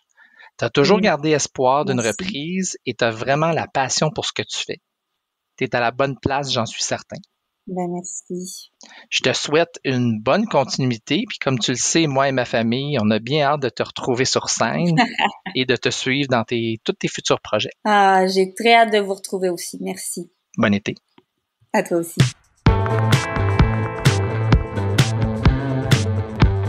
Je ne veux pas me méfier à outrance contre les peurs trop bien apprises. Je veux y croire. Pour la première fois, pour la millième aussi, je veux être Juliette, que tu sois Roméo, malgré le reste. Pour cette dernière entrevue de la balado Les arts vivants réinventés, ou est-ce qu'on dirait même les arts survivants réinventés, je suis très heureux d'avoir au bout du fil une artiste que j'ai eu la chance de découvrir dans plusieurs productions théâtrales, dont l'excellent Roméo et Juliette au Trident en mars 2020. La dernière pièce de théâtre, en fait, que j'ai eu la chance d'assister avec ma famille. Je dirais notre Claire Danes québécoise, Laurence Champagne, bonjour. Allô, ça va? Oui, merci beaucoup d'accepter mon invitation. C'est vraiment un honneur de t'avoir parmi nous. Ça fait plaisir. Et fraîchement de retour de vacances sur la magnifique Côte-Nord, j'imagine que tu as créé des beaux souvenirs impérissables. Ah oui, j'étais avec mon copain, puis on a vraiment eu du plaisir. Il y avait beaucoup de pluie, fait que c'était quand même... on avait prévu faire du camping tout le long, là, fait que c'était assez frais. On s'est pris un motel une soirée juste pour tout faire sécher, mais c'était vraiment fantastique, là. On est allé à l'archipel de Mingan, c'était incroyable, c'était beau, là. Ben, c'est des beaux souvenirs dans notre beau Québec. Fait que merci de prendre le temps avec nous aujourd'hui. Pour moi, Laurence, tu es une artiste à découvrir, une femme de cœur et je dirais comédienne, chanteuse, mais je pense que tu as aussi des traits de personnalité en commun avec la Juliette que tu as incarnée sur scène. Fait qu'on aura la chance d'en découvrir un petit peu plus. J'avais bien hâte de te parler puis de permettre au public de te découvrir. Donc, laisse-moi te présenter à nos auditeurs en quelques mots. Je vais t'hommager, comme je te disais. Alors, Laurence, tu es diplômée en interprétation au Conservatoire d'art dramatique de Montréal. Oui. Tu es née à Montréal. Tes parents ont déménagé à Québec en 1993 alors que tu avais 6 mois, un petit peu. Tu as même vécu 4 ans au Burkina Faso. Et tu as résidé à plusieurs endroits, donc tu as eu beaucoup de déménagements, Lac-Beauport, Neuchâtel, Saint-Brigitte, Montréal et Limoilou. Tu es une artiste de cœur qui a, comme je disais, peut-être des traits de personnalité avec Juliette, on va le découvrir. J'ai même découvert que tu avais un registre vocal alto-soprano. Quand même. Ouais, non, mais c'est pas vraiment vrai, mais c'est pas grave. Je te demanderai pas de nous faire un petit extrait. Ah, s'il te plaît, non, merci.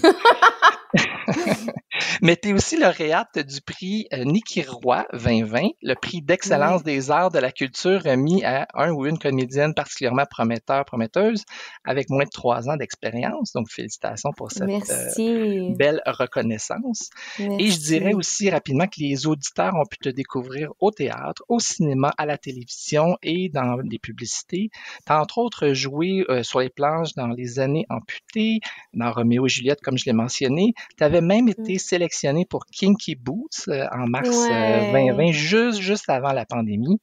Oui. Et malheureusement, ça a été annulé. Tu as été, naturellement, c'est là que je t'ai connu, moi, personnellement, dans Mamma Mia de Serge Postigo, production Juste pour rire, qui était une magnifique production. Tu as joué dans des longs-métrages, courts-métrages, web-séries, dont le long-métrage Nuit, le court-métrage Tache de vin. Donc, avant la pandémie, tu étais... Moi, ce que je considère, tu avais un très bon momentum professionnel, premier grand rôle au théâtre, au Trident. Wow. Pour les gens de Montréal, le Trident, c'est le TNM de la scène théâtrale de Québec, donc c'est j'ose le dire. C'était le rôle le plus important dans la dramaturgie mondiale de Shakespeare. Oui, c'était bien impressionnant. En plus, tu avais déjà un contrat pour l'été avec Kinky Boots et des contrats publicitaires, je crois. Et là, du jour au lendemain, pouf, le temps s'est arrêté, les contrats sont arrêtés, tout a arrêté. Raconte-nous un peu la suite des événements. Comment tu as vécu cette période-là? OK.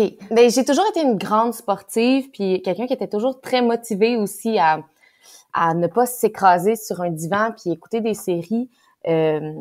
J'ai toujours eu de la difficulté, en fait, à passer plus que 3 heures assise. Fait que j'avais quand même beaucoup de motivation. Ben, c'est sûr que ça a été une espèce de grande, je dirais pas dépression parce que ce l'était pas à ce moment-là, mais ça a été vraiment une grande perte, une grande tristesse de perdre Juliette aussi rapidement parce qu'en fait, la manière dont ça s'est passé, c'est que le jeudi, où ils ont annoncé que les représentations de 200, les espaces publics de 250 personnes et plus étaient maintenant fermés, c'était interdit. on était en train de jouer Roméo et Juliette pour les écoles secondaires, dont le Mont-Saint-Sacrement, qui était mon école. Puis, pendant qu'on jouait, on a eu la nouvelle et on s'est demandé si on avait le droit de continuer à jouer pour les élèves qui étaient présents. On a finalement fini la pièce, mais le soir même, on n'a pas eu le droit de jouer devant le grand public. Ouais, fait que ça a vraiment été une coupure franche, directe, très, très, c'est ça, très franche, là. Fait que ça, au début, c'est sûr, c'est déstabilisant, tu comprends pas trop. Moi, personnellement, je suis pas très fière de ça, mais j'écoutais pas beaucoup les nouvelles à ce moment-là. Fait que j'étais même pas au courant qu'il y avait... je savais qu'il y avait quelque chose qui se passait en Chine, mais après ça, j'étais pas plus au courant. Fait que pour moi, ça a vraiment été très, très, très, très sec, là. Une grosse déchirure. Fait que c'est sûr qu'au début, bon, tu absorbes la nouvelle, tu prends soin de toi, tu réalises que tu feras plus ce rôle-là, puis j'avais tellement besoin... Pour moi, Roméo et Juliette, c'était mon premier rôle au théâtre, hors conservatoire, fait que c'était déjà énorme. En plus, c'était mon premier rôle à Québec, parce que j'ai fait mon conservatoire à Montréal, et en revenant à Québec, c'était comme la première chance de me montrer à la communauté artistique, puis de leur dire « Hey, moi aussi, j'ai envie d'avoir ma place, et... je veux être présente dans cette communauté-là. Je veux en faire partie. Fait que c'était un peu une chance de prouver mon talent, de prouver que j'avais ma place. Fait que c'était beaucoup de choses qui étaient enlevées d'un coup. Puis après, avec Kinky Boots, ça a fait... J'étais supposée être complètement chargée avec moins d'une dizaine de journées de congé entre mars et mi-septembre. Puis finalement, j'avais plus rien. Fait que ce que j'ai fait, c'est que j'ai recommencé à jouer à Ultimate Frisbee. Tu as resté très sportive et active, Oui. Puis j'ai commencé à un moment donné, je me disais, tu sais, je suis pas quelqu'un qui aime courir pour courir, là. J'aime ça courir après un disque de plastique, après un ballon de soccer, whatever, mais pas juste courir pour courir. Puis, tu sais, j'ai commencé à m'entraîner pour un demi-marathon, là. J'avais beaucoup de temps libre. Fait que je me suis entraînée, puis finalement, avec des amis, on est partis en camping. J'ai eu un ami qui était mon partenaire de camping. On allait faire des aventures, des folies. Puis on partait au Bic pendant 3 jours. Puis après ça, on allait à Frontenac avec les cousines. Fait que j'ai profité de mon été pour faire du camping, pour faire du frisbee, du sport, pour voir les gens quand tu pouvais les voir à l'extérieur avec les consignes. Moi, ce qui a vraiment fait mal, c'est à partir d'octobre, je dirais. Parce que Année amputée, que t'as nommé au début, a pas été jouée. Ça a été annulé aussi. Fait que ça a été un choc de devoir se reconfiner en mi-octobre, d'encore perdre un spectacle, et là, de plus rien, mais vraiment plus rien avoir devant soi, là. Il y avait une possibilité de refaire Roméo et Juliette, mais c'était comme au moins 1 an plus tard. Fait que donc, c'est plusieurs là, deuils. Dans le fond, au début, c'était un grand deuil, mais après ça, c'est des petits deuils qui se sont rajoutés, un par-dessus l'autre. Exact. Puis c'est aussi tu sais, au début, c'est ça. On avait la confiance, on était résilients, on se disait, c'est correct, ça va passer. Mais à avoir plusieurs coups durs un après l'autre, puis à toujours se motiver à s'inventer des projets pour soi. Moi, j'ai de la difficulté à faire des choses que pour moi. J'aime ça quand c'est public. J'aime ça quand c'est pour quelqu'un. J'aime ça quand c'est quand quelqu'un d'autre dirige le projet puis je m'insère dans le projet. Donc, j'ai trouvé ça dur de toujours m'auto-motiver à faire des choses. Fait qu'en octobre, là, j'ai vraiment cassé. Puis la motivation était plus là. Les projets étaient pas là, ils commençaient à faire frais, il y avait moins de soleil, l'hiver s'en venait, j'ai vraiment eu un gros coup dur à ce moment-là, puis en mi-décembre, j'ai été diagnostiquée dépressive. Ce qui est, je pense qu'il y a beaucoup d'artistes qui sont passés par là. Ben, pas juste les artistes. Il y a beaucoup de gens avec la pandémie qui beaucoup passent par là. d'êtres humains, oui, dans la société. Oui. Je dirais dans les 40% et plus là, de gens qui ont passé à travers cette période-là, qui ont eu des symptômes de dépression. Oui. Ouais, c'est énorme. Puis tu sais, je pense que ça a été très dur aussi parce que, bien entendu, tu te crois toujours très forte et tu te dis, ben oui, mais moi, j'ai pas besoin de prendre des médicaments. Moi, je suis assez bonne pour gna gna gna ou moi, j'ai de la motivation. Mais non, il y a toujours un moment où là, c'est trop puis c'est pour ta santé à toi. Si tu veux arrêter de pleurer à 3 fois par jour, faut que tu t'aides un peu puis c'est juste une manière de stabiliser. Fait que je pense que c'est ça, il y a eu le coup dur de accepter aussi d'être en dépression, de prendre des médicaments. Puis encore maintenant, à ce jour, là, j'ai de la difficulté à être régulière dans mes médicaments. J'ai jamais eu à prendre de médicaments, fait que ça reste quelque chose de très difficile et dur pour l'ego aussi, parce que ça a l'air que j'ai de l'ego là-dedans, même s'il devrait absolument pas en avoir.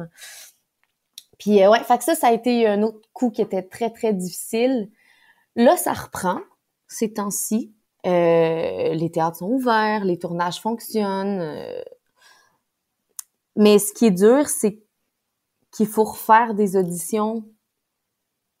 Les auditions que j'avais déjà faites 1 an d'avance pour avoir des projets 1 an plus tard, ben je les ai pas eues, fait que je suis encore un peu dans le néant pour au moins quelques temps avant d'avoir des projets concrets.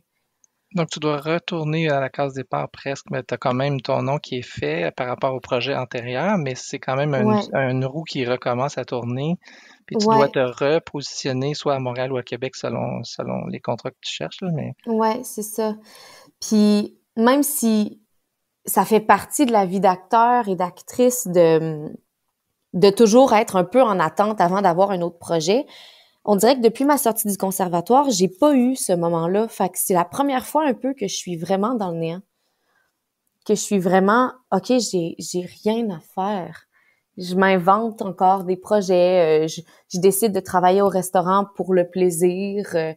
On dirait que, c'est ça, il y a comme un espèce de, un autre coup de motivation que je dois avoir, puis que, là, ça fait 1 an et demi que je me m'auto-motive, puis j'ai besoin d'énergie extérieure, puis j'en trouve pas nécessairement. Fait que c'est encore une espèce de, OK, il faut être résilient, faut avancer, faut se lever le matin, fais ton yoga, puis fais-toi un horaire dans la semaine, même si tu as juste 2 choses officiellement prévues dans ta semaine. donc Crée-toi quelque chose, ouais. tu t'es réinventé avec des projets perso pour avancer, mais est-ce que tu as pensé même te réorienter ou tout abandonner ta carrière, puis faire Euh, autre chose complètement? Ça ben t'est j'ai passé tellement, par l'esprit? ça m'est passé par l'esprit. Mais malgré le fait, parce que j'ai été vraiment chanceuse durant l'année 2020, là, malgré Roméo et Juliette qui a été annulé et Kinky Boots, euh, j'ai pu, tu sais, on a eu des dons par rapport à Roméo et Juliette, fait qu'au niveau financier, ça c'était bon. Puis j'ai eu plusieurs publicités aussi et j'ai fait du théâtre de parc durant l'été. Fait que j'ai quand même eu plusieurs projets, je me suis beaucoup occupée. Mais rendu en octobre, en fait, ça a l'air ironique, là, mais après la réception du Niki Roy, on dirait que là, j'ai vraiment eu un vide. Là, j'étais comme, OK, j'ai plus rien à faire. Fallait que je me réinvente, mais j'avais plus de motivation pour le faire. Ça fait longtemps que je veux écrire, c'est ça, que j'essaie de coucher mes idées sur papier, mais on dirait que je me fais pas assez confiance dans ce créneau-là. Donc, puis j'ai pas de la motivation d'autres gens extérieurs. Fait que, personnellement, je trouve ça tellement difficile. C'est ça, de pas sentir que quelqu'un me supporte en dessous, même s'il y en a plein qui le font, en fait. Il y en a plein qui m'ont dit, Laurence, on va les lire tes textes puis on va te les commenter, mais on dirait que vu que j'ai pas de deadline, vu que j'ai pas, c'est pas comme un projet d'école que je dois remettre dans 3 semaines. Ça Tes peut textes, durer 6 ans. Oui, ça serait exact, les un texte de textes. théâtre ou un scénario? Euh, Ce serait donc plus théâtre. Théâtre, OK. On dirait qu'instinctivement, j'ai écrit des monologues. Fait qu'il y aurait 2 monologues. En fait, il y aurait un monologue. J'ai 3 projets un peu en tête, là. Il y en a un, c'est un monologue, la Reine élastique, que ça s'appelle, que ça fait longtemps que j'y pense depuis le conservatoire, puis j'ai des personnes qui me poussent à l'écrire. Fait qu'il y a la Reine élastique. Ensuite, on a fait un projet avec... j'ai fait un stage d'une dizaine de jours en décembre avec le Théâtre des Gros-Becs. C'était 10 jours d'écriture de théâtre pour enfants. Puis l'idée qui est sortie de ça, on dirait que j'ai plus envie d'en faire un conte. Fait qu'il y a il y a un livre, un conte là, que j'aimerais bien faire. Mon Dieu, le dire comme ça à la radio, on dirait que ça va m'imposer de le concrétiser. C'est bien. Ben oui, c'est bien, tu verbalises tes Ouais. souhaits, tes désirs, tes projets futurs, c'est génial. Ouais. Fait qu'il y aurait celui-là, puis le dernier, en ce moment, je l'appelle Biome. Il y a quelqu'un qui m'a dit qu'il y avait déjà un roman qui était vraiment sur ce style-là, puis ce serait celle-là, plus une pièce de théâtre. Inspirée beaucoup de... Pour me désennuyer, j'ai fait un cours d'anthropologie à l'Université Laval sur les environnements actuels, fait que vraiment les différents biomes, tant maritimes que terrestres, marins que terrestres. Puis il y a un article que j'ai lu qui m'a tellement inspirée, j'ai vraiment eu un flash, puis j'ai écrit, puis on dirait qu'il y a une idée qui sort de là. Fait que j'aurais une pièce, un conte et un monologue. C'est toutes des choses sur lesquelles toi, tu serais la comédienne pour ces textes-là ou tu produirais quelqu'un d'autre? Pas nécessairement. Je pense que la Reine élastique, j'aimerais ça le faire parce que j'y tiens énormément, mais en même temps, c'est un monologue, mais je l'ai toujours imaginé avec quelqu'un qui le dansait à côté. Ah, wow. Fait que si c'est moi qui le fais, je veux absolument que quelqu'un d'autre fasse la mise en scène, mais sinon, je suis très à l'aise de faire la mise en scène. J'ai jamais fait de mise en scène de ma vie, mais je me dis que pour ce projet-là, c'est mon texte. On dirait que j'ai déjà une idée un peu préétablie de ce à quoi ça pourrait avoir l'air. Fait que peut-être que je pourrais juste faire la mise en scène puis avoir une danseuse et une comédienne sur le plateau, sur le stage à ce moment-là.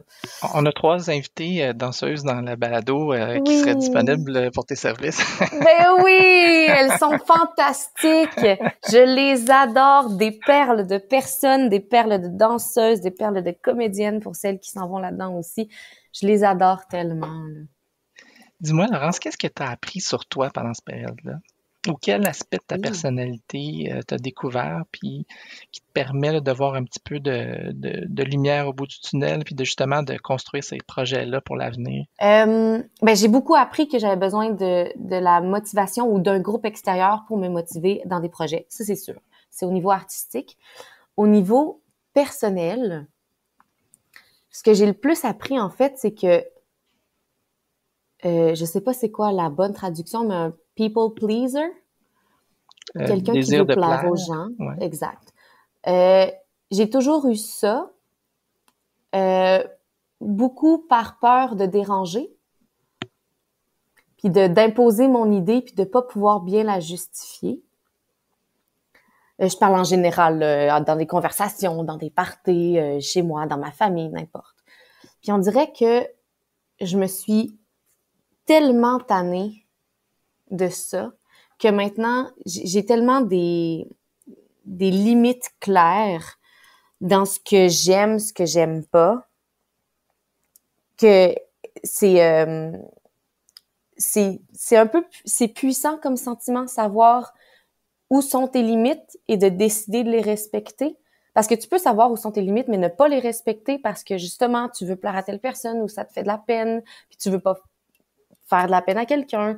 Mais là, maintenant que je connais mes limites, on dirait que il y a une facilité à vivre qui est comme embarquée là-dedans. Fait que c'est c'est un peu le côté personnel là que j'ai développé, qui s'est développé tout seul en fait. Je sais même pas comment ça s'est passé. C'est la force de l'introspection dans le fond. C'est la force de l'introspection. Oui, je pense. Puis en même temps,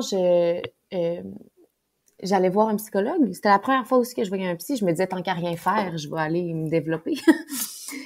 Fait que je pense qu'il y a de ça aussi, là, avec beaucoup d'introspection puis beaucoup de réflexion, que ça a beaucoup... c'est ça a beaucoup développé ce côté-là chez moi. Puis aussi, beaucoup le côté de je sais ce qui me plaît, je sais ce qui me plaît pas. Pour moi, c'est pas pareil. Oh, salut Charlie! Excuse-moi, il y a un petit chat avec moi. Savoir ce que j'aime dans les activités et les assumer. Tu sais, je t'ai dit que j'étais très sportive, puis au début de la pandémie, je me sentais mal de pas faire des projets artistiques et de juste faire du sport et du camping et du plein air. Je me sentais vraiment mal parce que je me disais, tout le monde est en train d'écrire un livre, tout le monde est en train d'essayer de créer un TikTok, tout le monde est en train de faire quelque chose. Puis moi, je fais du sport. Mais c'était peut-être ta façon à toi de t'évader ou de t'échapper de Exact. cette réalité-là qui se passait à l'extérieur de toi, sur laquelle tu n'avais pas le contrôle. Exact, c'est ça. Puis c'est aussi, pour moi, ça a toujours été une manière de me calmer. Fait que c'est exactement ce que tu me dis. Mais j'avais peur d'assumer ça au niveau artistique aussi. Mais finalement, à assumer que je m'entraînais pour un demi-marathon, que je faisais du frisbee, que je courais, que non, ça m'a aussi donné des contrats dans ce sens-là. Annie amputée, c'était quelque chose qui était très physique. Je n'étais pas supposée parler du tout de toute la pièce. C'était vraiment juste mon corps qui était un peu marionnette. Fait que j'imagine que mon côté athlétique a peut-être mené à ce projet-là. Puis j'en ai fait un récemment, un parcours jeunesse qui était incroyable, la boîte d'allumettes. Que là, j'avais des immenses allumettes de 7 ou 8 pieds de haut, 6 par 6 de pruche, puis je les pleines, puis je les déplaçais, puis je jouais de l'harmonica. Fait que c'était mon côté physique. Je sais que ce contrat-là, par exemple, j'ai dû l'avoir parce que le metteur en scène, Olivier Normand, savait que j'étais athlétique, que j'étais physique, que j'étais capable de déplacer ces objets-là, surtout 5 heures durant, pendant toute une journée de représentation. Wow. Fait que finalement, accepter que j'ai un côté très sportif et que je l'adore et que ça me fait du bien, ça me coupe pas de projet artistique, ça fait juste me développer puis me renforcer dans des branches que j'aime.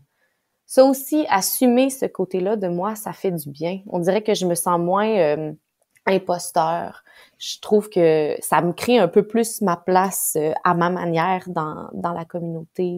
C'est ce qui te différencie peut-être des autres, c'est ce qui te rend unique comme artiste, d'être complémentaire avec d'autres aspects de ta vie qui complémentent ton art. Oui, je pense que oui, parce que écoute, c'est peut-être un cliché. En fait, c'est un cliché, mais plusieurs personnes pensent que les artistes sont vraiment pas des sportifs. Il y en a qui le sont pas, comme dans tous les domaines, mais je pense que, en tout cas, je me considère très sportive. Vraiment, là, si j'avais pu faire aussi du Ultimate Frisbee un travail, je l'aurais fait aussi. Et l'escalade, et le yoga, et la course à pied, et la danse. Tout ça, ouais. Et la danse, ça m'avait tellement fait du bien en refaire avec Mamma Mia, là. Ça faisait tellement longtemps que j'en avais fait. C'était vivant, on se sent grand quand on danse, là, c'est fantastique. Ben, comme spectateur, moi, je peux te dire que dans la salle, l'énergie que vous dégagiez, c'était incommensurable, ça n'avait pas de sens, là, Mais on avait tellement de plaisir. Ben c'est ça, c'était contagieux. C'était contagieux, cette pièce-là. C'était du bonheur en canne. Oui, vraiment, vraiment. Non, on avait beaucoup de plaisir. Écoute, on avait tellement de fun à le faire que je me rappelle que des fois, pendant le spectacle, pendant les danses, il y avait une game de tag qui se faisait en même temps. Je sais pas si tu comprends. Fait que, tu sais, on danse, puis là, après ça, tu touches quelqu'un, puis là, tu le regardes, puis la personne est comme, OK, c'est moi la tag. Fait que là, elle continue à danser, puis là, elle touche. C'est incroyable. J'ai jamais eu de gang comme ça avec qui jouer était aussi simple et aussi plaisant.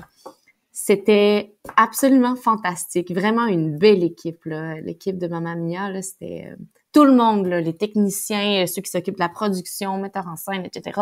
Tout le monde était absolument incroyable. Donc, ce contact-là avec autant l'équipe, les autres comédiens, le public, ça t'a manqué pendant la période de pandémie, je présume?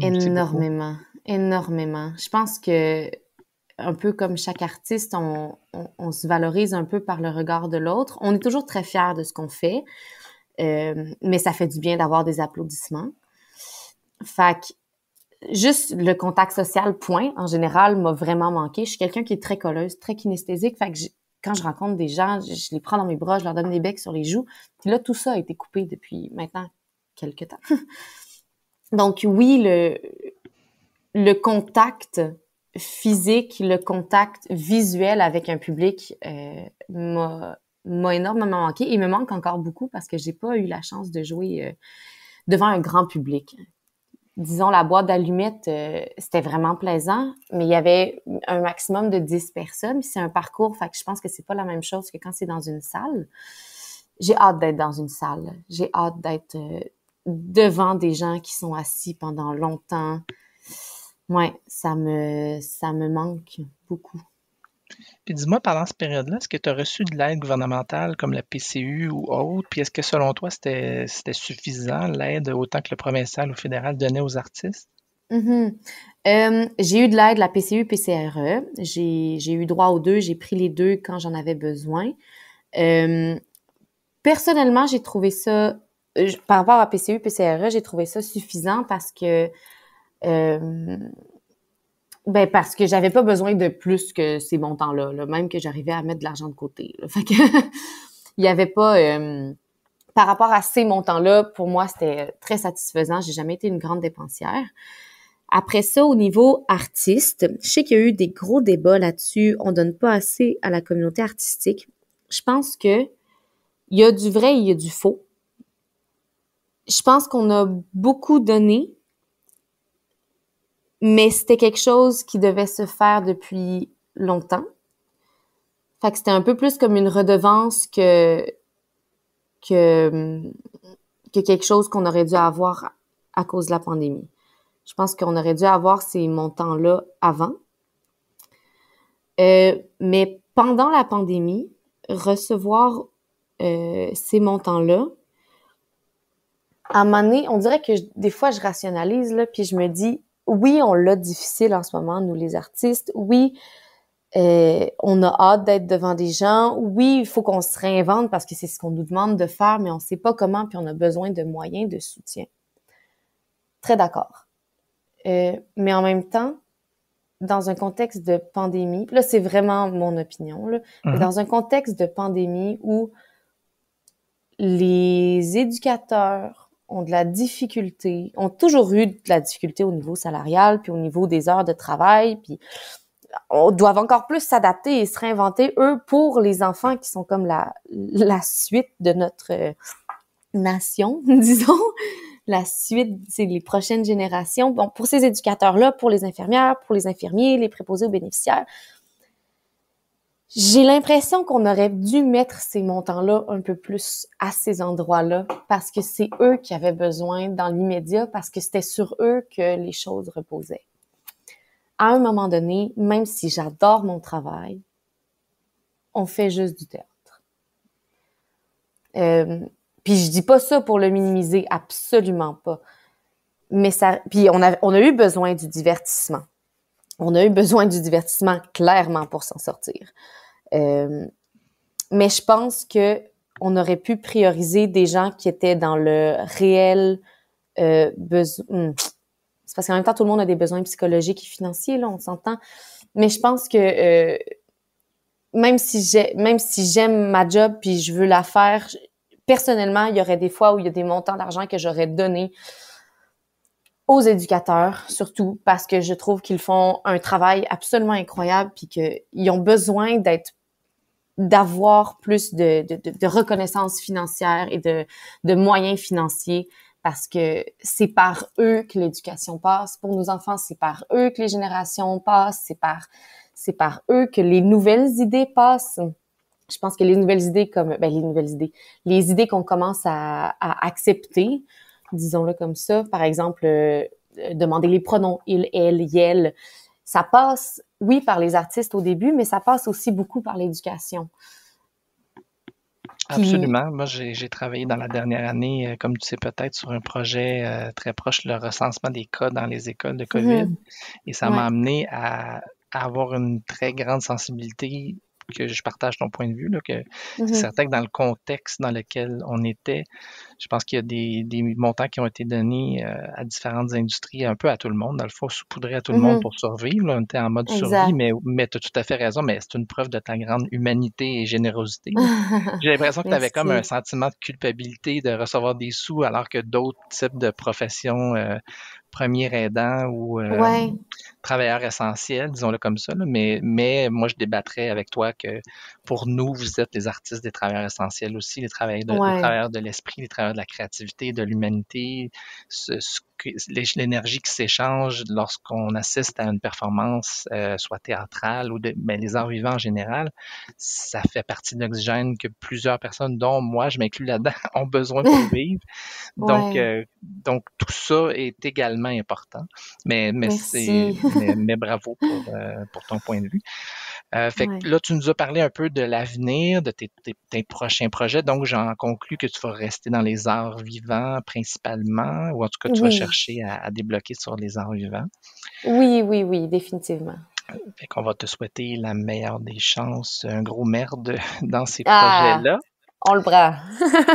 Puis je conclurai en résumant que, comme la Juliette que tu as incarnée, tu as fait preuve de force intérieure, on l'a entendu et j'en doutais, pas du tout, d'intelligence, de bravoure d'esprit et d'indépendance. Je pense que tu as pris le contrôle de ton propre destin au lieu de te laisser contrôler par les événements extérieurs. On l'a vu, tu t'es lancé dans le sport, puis tu as toi-même décidé de faire des projets. Puis c'est le fun, j'ai écrit ma conclue avant même de te parler, donc je pense que tout ce que je dis colle à quelque chose que tu viens de me raconter. Je pense que je te devine quand même bien. Ben oui. Je pense que tu as une belle force de caractère et maturité qui t'ont permis de passer à travers et d'en ressortir grandi et de continuer à cheminer parce que c'est pas terminé. J'en comprends, la santé mentale, il y a beaucoup de gens dans la société qui ont été impactés par la pandémie extrêmement dans différents types de métiers, dans leur vie personnelle, professionnelle. Donc, j'ai une grande empathie pour tout ça et merci beaucoup d'avoir partagé cet aspect-là de ta vie avec nous.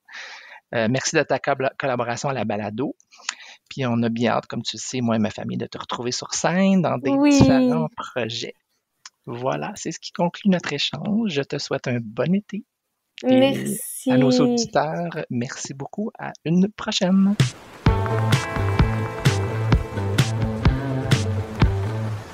Eh bien, c'est ce qui conclut cette édition spéciale de la balado de Fred Savard, Les arts vivants réinventés. Comme vous avez entendu, malgré une pandémie mondiale et plusieurs contraintes, nos artistes des arts vivants font preuve d'une grande résilience, détermination et courage. Leur dénominateur commun? La passion pour leur art qui alimente au quotidien et les motive à continuer. Un grand merci à Fred d'avoir offert sa plateforme à la communauté pendant la période estivale.